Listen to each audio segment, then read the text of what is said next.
Le chagrin est la première porte à ne pas ouvrir. Lorsqu'on attend, il faut éviter cette porte. Le chagrin. Le chagrin ne paye pas. Le chagrin ne résout aucun problème. Le chagrin n'est pas, je veux vraiment que tu écrives ça et que tu retiennes pour la vie, le chagrin n'est pas une forme de maturité. Il y a même des gens qui pensent que le chagrin est une forme de maturité. Tu entres dans ta chambre, tu t'enfermes, tu es totalement abattu, tu as un cœur très lourd et tu crois que c'est une forme de conscience, que c'est une forme de maturité. Parce que tu attends, parce que tu ne vois rien de concret. Je dis, le chagrin n'est pas une porte à ouvrir pendant les moments d'attente. Cet amen n'est pas normal.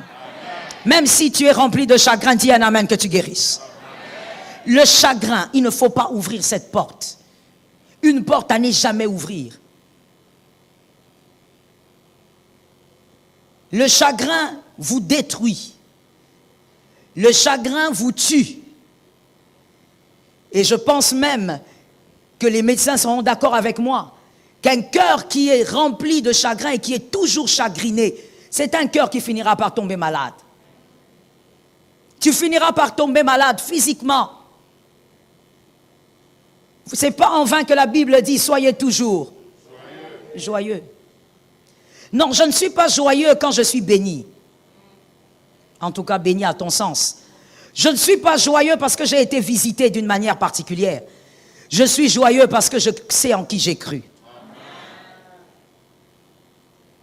Je suis joyeux parce que je sais que celui en qui j'ai cru règle les problèmes que je ne vois pas. Et il règle aussi les problèmes que je vois. Il règle les problèmes qui me dépassent et même qui ne me dépassent pas.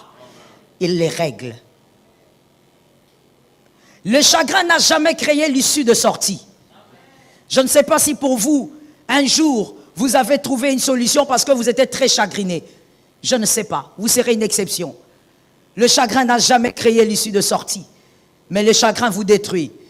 Le chagrin vous métamorphose. Le chagrin vous éloigne de la foi. Écoutez ce que le chagrin fait de très dangereux que j'ai constaté moi-même. Le chagrin ouvre vos yeux face à toutes vos faiblesses. À toutes vos faiblesses.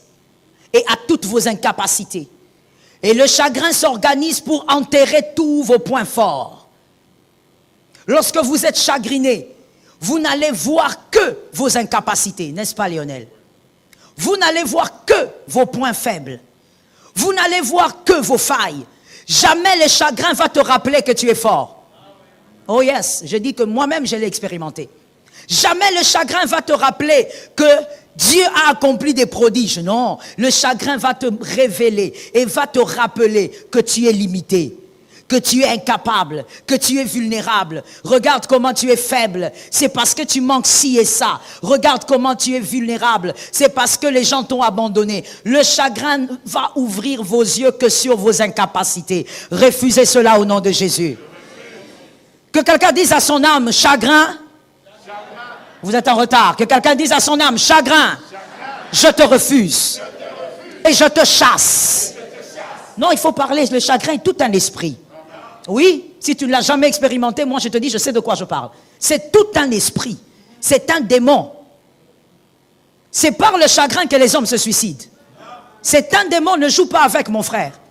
Voilà pourquoi tout à l'heure je l'ai dit, arrête de croire que c'est une forme de maturité ou encore une forme de conscience.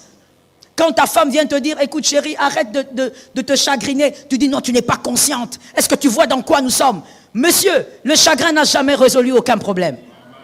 Le chagrin est un démon qui vous tuera. Le chagrin, il sera là en train de vous rappeler que vous êtes faible et incapable. Le chagrin ne va jamais vous rappeler le jour où Dieu vous a délivré. Oh non, il va tout enterrer. N'ouvre jamais cette porte. Répète après moi, chagrin, je te chasse de ma vie, de ma maison, de la vie de mes enfants. Je te chasse. J'ai fait la délivrance une fois d'une fillette. Que Jésus soit glorifié parce que Jésus est Seigneur. Que Jésus soit glorifié parce que Jésus est Seigneur. Je bénis le Saint-Esprit parce qu'il est notre Dieu. Merci Jésus d'exister dans nos vies. J'ai fait la délivrance de cette fillette il y a peut-être 6 ans. Elle avait, je crois, 8 ou 9 ans.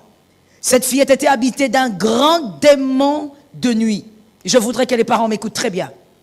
Un grand démon de nuit qui habitait cet enfant.